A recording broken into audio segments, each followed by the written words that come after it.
ఒక అంజూరపు చెట్టు, ఆ చెట్టు నిండా నిండుగా ఆకులు కనబడుతున్నాయంట. యేసు ప్రభు ఉదయాన్నే వెళుతున్నాడేమో, ఆ అంజూరపు చెట్టు దగ్గరికి వెళ్ళి ఏమైనా పళ్ళు దొరుకుతాయేమో అని ఆయన వెతికాడంట. ఆ చెట్టు నిండా ఆకులే కనబడుతున్నాయి, కానీ ఒక్క పండు కూడా కనబడలేదంట. వెంటనే యేసు ప్రభు ఆ చెట్టునంట శపించాడంట.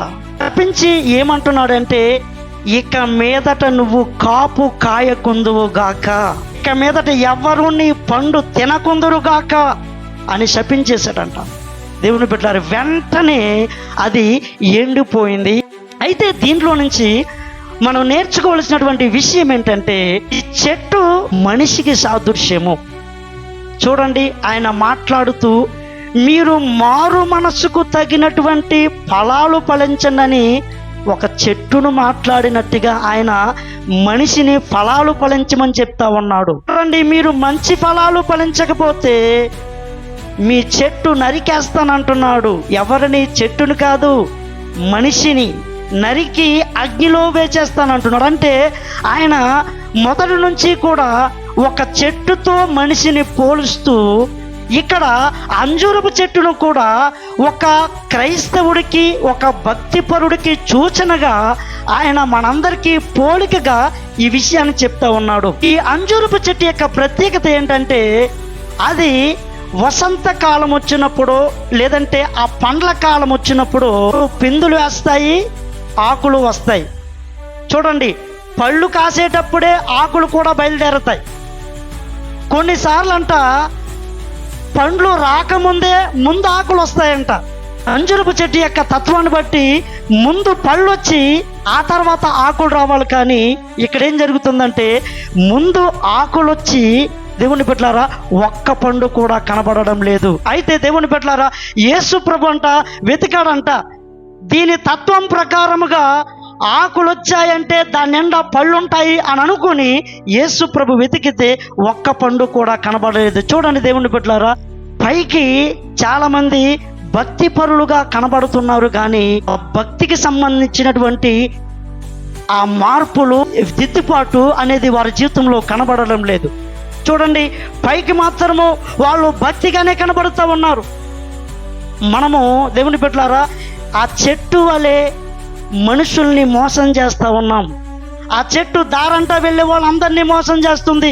చివరికి యేసు ప్రభును మోసం చేద్దామని ప్రయత్నం చేసింది, కానీ యేసు ప్రభు మాత్రము దాని మోసాన్ని బహిర్గతం చేశాడు, బట్టబయలు చేశాడు.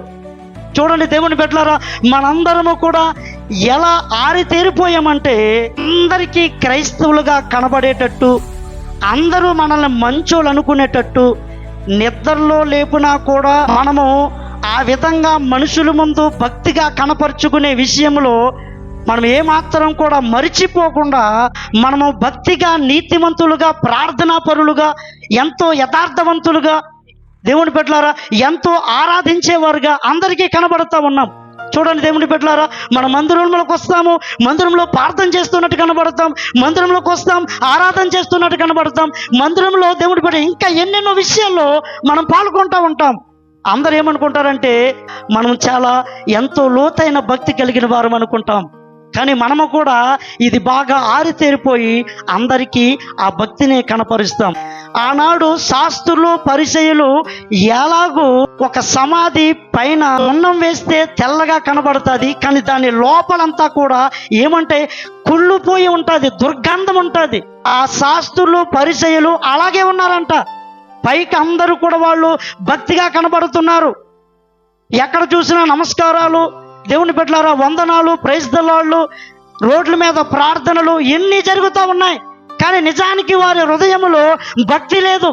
అందుకే దేవుడు అంటున్నాడు, మీరు సున్నము కొట్టిన సమాధిలాగా పైకి తెల్లగా కనబడుతున్నారు, కానీ లోపల మీరు కుళ్ళిపోయినటువంటి కళేబరములాగా దుర్గంధంతో ఉన్నారని చెప్పి వాళ్ళందరితో మాట్లాడుతున్నారు. దేవుని బిడ్డలారా, మనము కూడా అందరికీ కూడా మనం ఎంతో భక్తి పరులు అనుకుని కనపరుచుకుంటూ లోపల ఎంతో దేవుని బిడ్డలారా మనిషి పట్ల ద్వేషాలు, అసూయలు, దేవుని పట్ల అవిధేయతలు, ఆశ, పాపాల పట్ల ఆశలు, కోరికలు ఇవన్నీ కలిగి ఉన్నప్పటికీ కూడా ఎక్కడా కూడా మనము ఇవేవి కనబడనివ్వం.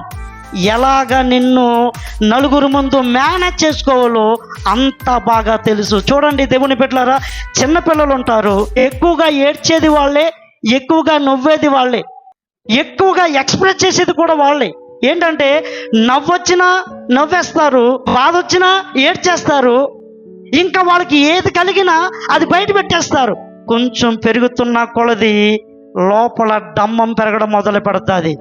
నవ్వొచ్చినా నవ్వురు, ఏడుపు వచ్చినా ఏడవరు, ఏది కలిగినా లోపల ఏమీ అనిపించినట్టుగా మొత్తం దేవుని బిడ్డలారా ఆరి తేరిపోయి మొత్తం లోపల ఏదో ఉంటుంది కానీ బయటికి ఏదో కనపరుస్తూ ఉంటాము. నలుగురి ముందు మాత్రము ఎంతో చక్కగా కనబడేటట్టు చేస్తూ ఉన్నావు. నీ ప్రదర్శన అంతా కూడా మనుషుల ముందే. నువ్వేం చేసినా మనుషుల కోసమే, దేవుడి కోసం ఎంత మాత్రము కూడా కాదు. యేసు ప్రభు మాత్రము ఆయన ఏం చేసినా దేవుని కోసమే చేశాడు. కానీ ఈ చెట్టు ఏం చేస్తుందంటే, దానికి చెట్టు నిండా ఆకులు ఉన్నాయంటే ఆ చెట్టు నిండా పళ్ళు ఉన్నట్టుగా అందరికీ కనపరుస్తుంది, అందరినీ మోసం చేస్తుంది. మనము కూడా దేవుని బిడ్డలారా అందరినీ మోసం చేస్తూ ఉన్నాం. సేవకుణ్ణి, సంఘస్థుల్ని, ఇంట్లో వాళ్ళని సైతం, దేవుని బిడ్డలారా కుటుంబంలో ఉన్న వారిని సైతం అందరిని మోసం చేస్తున్నాం. దేవుణ్ణి కూడా మేనేజ్ చేద్దాం అనుకుంటున్నాం. చూడండి దేవుని బిడ్డలారా, ఈ చెట్టునంట అందరూ కూడా చూచి మోసపోయారేమో, కానీ యేసు ప్రభు మాత్రం మోసపోకుండా దాని మోసాన్ని బయట పెట్టాలనుకున్నాడంట, బట్ట బయలు చేయాలనుకున్నాడంట. అందుకే దేవుని బిడ్డలారా ఆ చెట్టు యొక్క స్థితిగతిని అందరికీ చూపిస్తున్నాడు. ఇదిగో ఈ చెట్టు ఫలాలు లేకుండా ఆకులు కలిగి అందరినీ మోసం చేస్తుంది, కాబట్టి నాకు దొరకని ఫలము ఎవరికి దొరకడానికి వీలు లేదు. చూడండి దేవుని బిడ్డలారా, ఈ లోకంలో మనం ఏమనుకుంటున్నామంటే ఆత్మీయంగా లోపల దేవునికి ఇష్టమైనటువంటి ఫలము లేకుండా, ఆత్మీయంగా లోపల దేవునికి ఇష్టమైన విధంగా మనలో క్రైస్తవ మార్పు, భక్తి లేకుండా మనము నలుగురిలో విలువ కావాలనుకుంటాము. అంతేకాకుండా మన జీవితాలు ఫలభరితంగా, ఆశీర్వాదకరంగా ఉండాలని కోరుకుంటాం. అయితే దేవుని బిడ్డలారా ఒక విషయాన్ని మనం గమనించాల్సిన విషయం ఏంటంటే, యేసయ్య వచ్చి ఆ చెట్టుకు ఫలములు లేకపోవడం చూసి ఆయన ఏం చేశాడంటే, ఇక మీదట ఎవ్వరు నీ పండు తినరు, ఇక మీదట నువ్వు ఎన్నటికీ కాపు కాయమన్నాడు. అంటే దాని అర్థం ఏంటంటే, నువ్వు దేవునికి ఇష్టమైనటువంటి ఆత్మీయ మార్పు నీలో లేకపోతే దేవుని బిడ్డలారా నీవు ఫలభరితంగా లోకములో ఏ మనిషి దగ్గర కనబడవు. నీ జీవితము కూడా నీకు ఎన్నడూ కూడా ఫలభరితంగా ఉండదు. అందుకే దేవుడు అంటున్నాడు, నీవు ఆత్మలో వర్ధిల్లితేనే నీవు మిగతా విషయాల్లో కూడా వర్ధిల్లుతావు. నాకు దొరకలేని ఫలము నీ జీవితానికి దొరకదు, లోకంలో నీ జీవితంలో ఒక ఫలం కూడా కనబడదు అంటున్నాడు దేవుడు. అందుకే చూడండి, ఆయనకు దొరకలేకపోతే ఇక ఎవ్వడికి ఆ ఫలం దొరకకూడదని ఆ చెట్టును దేవుడు శపించాడు. ఈరోజు ఆ వేషధారణ ఎంత ప్రమాదానికి గురి చేస్తుందో చూడండి. మన వేషధారణ మనల్ని అన్ని విషయాల్లో కూడా నిష్ఫలులుగా చేసేస్తుంది. చివరికి దేవుని బిడ్డలారా ఏదో ఒక రోజు ఆ చెట్టులాగా నిన్ను బట్టబయలు చేస్తాడు. నీ దగ్గర ఏ భక్తి లేదని ఒకరోజు బట్టబయలు చేసినప్పుడు సిగ్గుపడిపోతావు. నువ్వు చాలా సమయం ఇచ్చాడు, నీకు మేలు చేస్తున్నాడు. చూడండి, ఈ అంజూరపు చెట్టునంట ఒకరోజు నరికేద్దాం అనుకున్నాడంట యజమానుడు, అంటే పరమ తండ్రి. ఆ చెట్టును నరికేద్దామంటే ఆ తోటమాలి యేసు ప్రభు అంటున్నాడంట, అయ్యా ఒక 3 సంవత్సరాలు టైం ఇవ్వండి, ఈ 3 సంవత్సరాలు నేను దీనికి ఎరువేసి మంచిగా త్రవ్వి దానికి నీరు పెట్టి ఎదిగేటట్టు చేస్తాను, ఫలించేటట్టు చేస్తానంటే ఆ పరమ తండ్రి అంట సరే అని అవకాశం ఇచ్చాడంట. చూడండి దేవుని బిడ్డలారా, కానీ 3 సంవత్సరాల తర్వాత కూడా అది ఫలము కనబడట్లేదంట. అందుకే ఇక దాన్ని నరికే. దేవుని బిడ్డలారా మన జీవితాలకి చాలా టైం ఇస్తున్నాడు దేవుడు. ఆ చెట్టు కూడా చాలా టైం ఇచ్చాడు. మన జీవితంలో అనుకుంటున్నాం రోజులాగే గడిచిపోతుందిలే, ఇంకా ముందుకు కూడా వెళ్ళిపోతాంలే అని అనుకోవచ్చు. దేవుని బిడ్డలారా, ఎప్పుడు టైం అయిపోయిందో నీకు తెలియదు, ఎప్పుడు ఏ పరిస్థితులు సంభవిస్తాయో మనకు తెలియదు.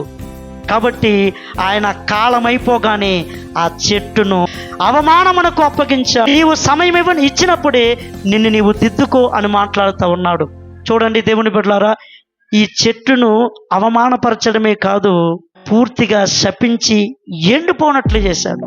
చూడండి, అక్కడతో ఆపేస్తే పర్లేదు, దాన్ని శపించేసి ఏం చేశాడంట, ఎండిపోనట్లు చేశాడు. నీవు నేను చేసిన ప్రతి పాపానికి తీర్పు తప్పకుండా ఉంది. ఆ తీర్పు నుంచి తప్పించుకోవడము ఏ నరుడి వల్ల కూడా కాదు. చూడండి, బైబిల్ గ్రంథంలో 10 మంది కన్యకల్లో 5 బుద్ధి లేని వాళ్ళంట, 5 బుద్ధి కలిగిన వారంట. ఆ సమయం అందరికి ఇచ్చాడు, కానీ కొంతమంది మారారు. ఆ కొద్ది కాలం తర్వాత తీర్పు వచ్చేసింది. ఆ తర్వాత నేను మార్చుకుంటానంటే బుద్ధి లేని కన్యకులు దీపం మారిపోతుంది, నూనె కొనుక్కుంటానంటే కుదరదన్నాడు దేవుడు. ఆ నూనె కొనుక్కునే లోపు నేను వెళ్ళిపోతానని చెప్పి ఆ బుద్ధి కలిగిన వారిని తీసుకొని బుద్ధి లేని వాళ్ళని విడిచిపెట్టేశాడు ఆయన. లాజరు అదేవిధంగా ధనవంతుడు ఉన్నాడు, ఇద్దరికి సమయం ఇచ్చాడు దేవుడు. ధనవంతుడు మార్చుకోవడం లేదు, సుఖంగా జీవితం గడుస్తుంది. దేవుని బిడ్డలారా, కానీ హృదయాన్ని పరీక్ష చేసుకుంటున్నటువంటి అక్కడున్నటువంటి లాజరు మాత్రము మార్చుకుని పరిశుద్ధంగా బ్రతికాడు. దేవుని బిడ్డలారా, సమయం అవ్వగానే ఇద్దరు మరణిస్తే ఒకరిని పాతాళములో విడిచిపెట్టేశాడు దేవుడు. లాజర్ని మాత్రము పరదేశకు తీసుకువెళ్ళాడు. చూడండి దేవుని బిడ్డలారా, ఇద్దరు మందిరానికి వెళ్ళారు. ఒకడు సొంకరి, ఒకడు పరిసయ్యుడు. సొంకరి, అయ్యా నేను పాపినయ్యా అని తన హృదయాన్ని చూసుకుని పరిశుద్ధపరచుకొని ఆశపడ్డాడు.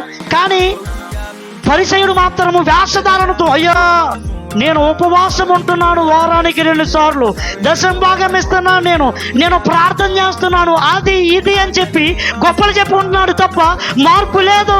అయిపోయింది కాలం.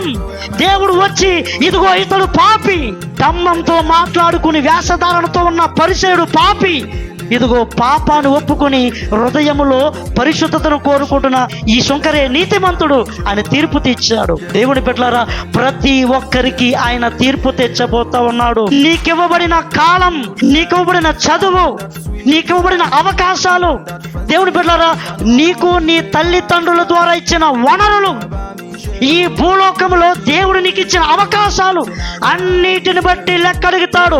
ఓ తల్లి, నిన్ను లెక్కడుగుతాడు నీ బిడ్డల విషయంలో.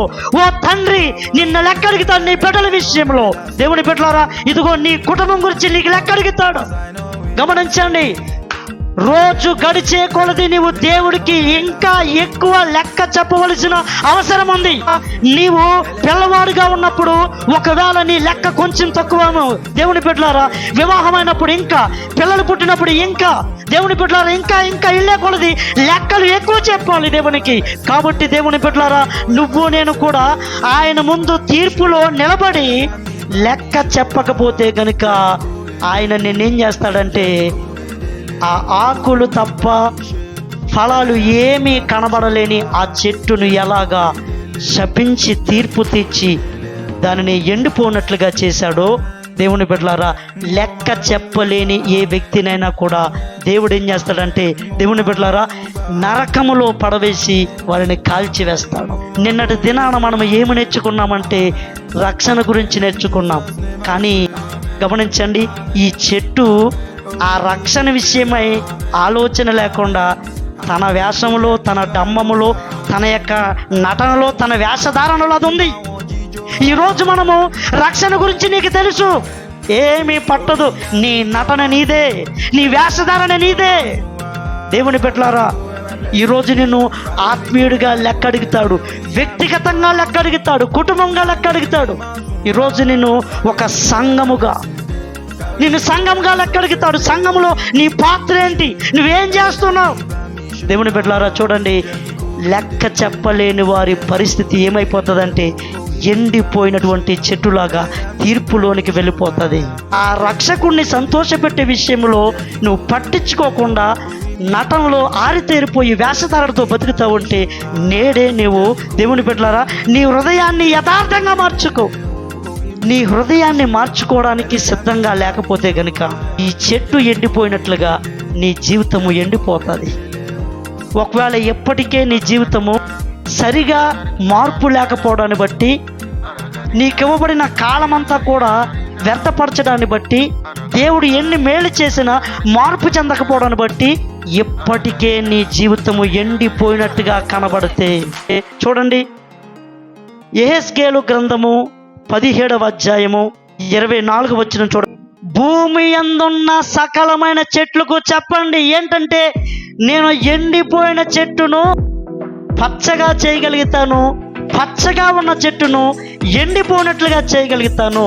దేవుని బిడ్డలారా, దేవుడి చేతుల్లోనే ఉంది. చూడండి, ఆ పచ్చగా ఆకులతో ఉన్న చెట్టుని ఏం చేశాడు? ఆయన ఎండిపోయినట్లుగా చేశాడు. ఇప్పుడు దేవుడు ఏమంటున్నాడంటే, ఇప్పటికే ఫలభరితంగా లేకపోవడాన్ని బట్టి నీవు దేవుని యొక్క కృపను కోల్పోయి, దేవుని యొక్క తీర్పు పాలైపోయి, ఒకవేళ నీవు శోధనల గుండా వెళుతూ ఉంటే ఎండిపోయినట్టుగా, ఒక్క ఫలము కూడా కనబడినట్టుగా, దేవుని సహాయం కూడా నీకు అందనట్టుగా ఒకవేళ నీ జీవితం ఉంటే కనుక దేవుడు ఏమంటున్నాడంటే, ఈరోజు మరొక్కసారి నీవు దేవుని సన్నిధిలో వేషధారణ విడిచిపెట్టి నీ హృదయపూర్వకంగా నువ్వు భక్తి చేయడం ప్రారంభించు. ఎండిపోయిన నీ జీవితాన్ని మళ్ళీ ఆయన పచ్చగా మార్చివేయగలుగుతాడు. అహరోను తన కర్రనంట మందసములో పెట్టి ఒకరోజు రాత్రి అక్కడ ఉంచాడంట. ఆ మందసములో పెట్టినటువంటి ఆ కర్ర అప్పటికే చేతి కర్రగా ఉంది కాబట్టి ఎండిపోయి ఉన్నది. ఒకవేళ అవకాశాలు కోల్పోయి నువ్వు ఎండిన స్థితిలో ఉంటే, ఒకవేళ దేవుడు ఈ మాట చెప్పి మరొకసారి నీకు ఇస్తున్నటువంటి ఛాన్స్ ఏంటంటే, దేవుని బిడ్డలారా, నువ్వు మళ్ళీ దేవుని సన్నిధిలో నువ్వు గడపాలి. నువ్వు మందిరంలోకి వచ్చి ప్రార్థన చేసేస్తున్నట్టు, ఆరాధన చేసేస్తున్నట్టు, ఏదో భక్తిపరుడు అన్నట్టు ఉంటున్నావు, కానీ నువ్వు దేవుని సన్నిధికి దూరంగా, భక్తికి దూరంగా, ఒకవేళ దేవునికి అసహ్యకరంగా కనబడతా ఉంటే నువ్వు మళ్ళీ దేవుని సన్నిధిలో నిన్ను నీవు యథార్థంగా కట్టుకో, దేవునికి ఇష్టమైనట్లుగా కట్టుకో. దేవుని బిడ్డలారా, మనుషులకు ఇష్టం వచ్చినట్టుగా నువ్వు ఇంతకాలము జీవించావేమో, మనుషులకు నచ్చినట్టుగా నువ్వు జీవించావేమో, నీకు ఏ పండు ఉండదు, ఏ ఫలము ఉండదు. నువ్వు దేవునికి నచ్చినట్టుగా నువ్వు జీవించు. దేవుని బిడ్డలారా, మళ్ళీ ఆయన నిన్ను పచ్చగా చేస్తాడు. హల్లెలూయా. దేవుని బిడ్డలారా, ఇక్కడున్న మనందరము కూడా మనుషుల్ని సంతోష పెట్టడం మానేద్దాం. ఈ 2025 సంవత్సరంలో మనుషుల్ని సంతోష పెట్టడం మానేద్దాం. దేవుని సంతోష పెట్టడం, దేవుని బిడ్డలారా, ప్రయత్నం చేద్దాం. ఎందుకంటే మనుషులను సంతోష పెడుతున్న ఆ చెట్టు ఎండిపోయింది, ఏ ఫలము లేదు, ఇక మీదట పండు రాదు దానికి. దేవుని బిడ్డలారా, కానీ దేవుణ్ణి సంతోష పెట్టడానికి ఎండిపోయిన అహరోను కర్ర ఆ యొక్క దేవుని బిడ్డల మందసములో పెట్టబడినప్పుడు ఆ ఎండిపోయిన కర్ర కూడా దేవుణ్ణి సంతోష పెట్టడాన్ని బట్టి అది ఫలించింది. గమనించండి దేవుని బిడ్డలారా, నువ్వు నేను కూడా దేవుణ్ణి సంతోష పెట్టకుండా ఎంతకాలము జీవిస్తానో చూడండి. దేవుని బిడ్డలారా, ఎవరు మెచ్చుకుంటే నీకు ఫలితం దొరుకుతుంది. దేవుని బిడ్డలారా, ఒకరోజు నిన్ను మెచ్చుకోవలసింది, దేవుని బిడ్డలారా, ఆ పరలోకములో నిన్ను ఒప్పుకోవలసింది తీర్పు తీర్చే యేసు ప్రభు తప్ప. దేవుని బిడ్డలారా, నీవు ఈ లోకంలో ఎవరి మెప్పును బట్టి కూడా దేవుని బిడ్డలారా పరలోక రాజ్యము చేరలేవు. కాబట్టి దేవుని బిడ్డలారా, ఈ లోకములో మనము ఫలభరితంగా ఉండాలన్నా, ఆ పరలోక రాజ్యములో దేవుని ముందు మనందరము నిర్దోషులుగా ఉండి నిత్య రాజ్యంలో చేరాలన్నా మనము దేవుని సంతోష పెట్టేవారుగా ఉండాలి తప్ప దేవుని బిడ్డలారా మనుషులను సంతోష పెట్టేవారుగా మనం ఉండడానికి వీలు లేదు. బుద్ధి లేని కన్యకల వలె, ఆ ధనవంతుడు లాజరు వలె, ఆ సొంకరి పరిసేడు వలె చాలా కాలం ఇచ్చాడేమో దేవుడు. దేవుని బిడ్డలారా, నీవు సద్వినియోగపరుచుకొని ఒకవేళ నీ జీవితము ముగించేలోపు నీవు దేవుని ముందు నిర్దోషిగా నిలబడి ఆయన చేత నిజముగా ఎండిపోయిన నీ జీవితాన్ని ఫలభరితంగా మార్చుకోవాలని దేవుడు పిలుస్తూ ఉన్నాడు. వేషధారణను విడిచిపెడదాము, దేవుని చేత మళ్ళీ అహరోను కర్ర వలె ఫలభరితంగా మార్చబడదాము. అటువంటి భాగ్యాన్ని దేవుడు మనకు అనుగ్రహించును గాక. ఆమేన్.